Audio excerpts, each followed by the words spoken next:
আজ আমি তোমাদের হাঁসের ডিমের কারি রান্না করে দেখাবো। চলো তবে কি করে রান্না করলাম দেখি।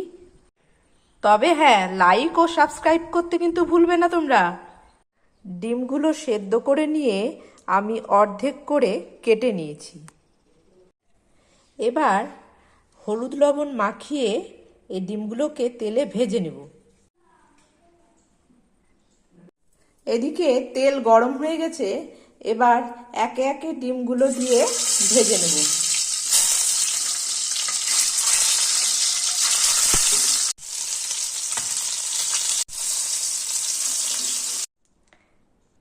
ডিমগুলো এইভাবে ঠিক লাল লাল করে ভেজে নিয়েছি, আর ভাজার পর কি চমৎকার লাগছে দেখো।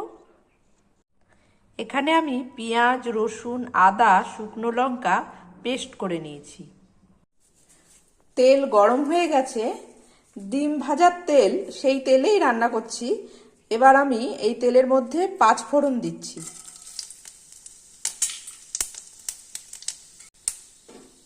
এবার 2টো কাঁচা লঙ্কা দিয়ে দিলাম।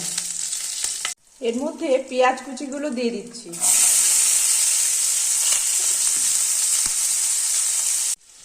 এবার পেঁয়াজটা লাল লাল করে ভেজে নিতে হবে।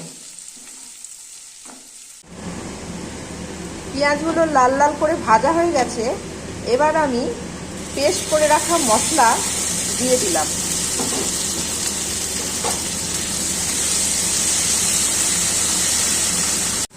এবার হলুদ দিচ্ছি,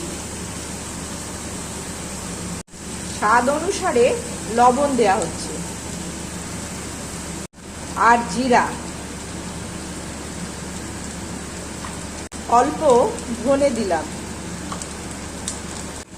এবার মশলাটি ভালো করে কষিয়ে নিচ্ছি।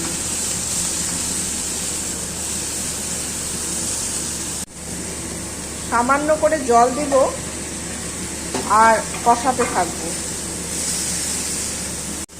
এবার দিচ্ছি মিট মশলা, লাল লঙ্কার গুঁড়ো, যে যার স্বাদ অনুসারে দেবে। স্বাদ অনুসারে চিনি দিচ্ছি। এবার দই দিচ্ছি।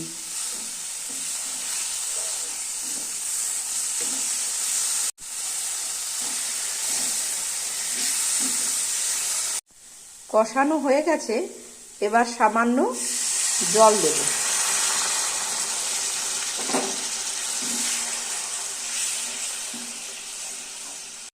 এবার এর মধ্যে আমি ডিমগুলো একে একে দিয়ে দিচ্ছি।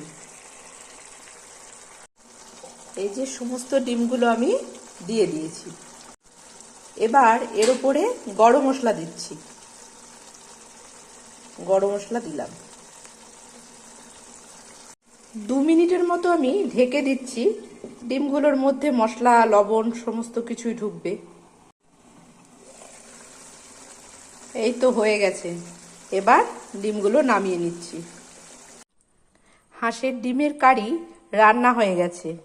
দেখো কত সুন্দর লাগছে, দারুণ লাগছে দেখতে। তোমরা সকলে এইভাবে রান্না করবে, দেখবে ভালো লাগে, খুব সুন্দর লাগে।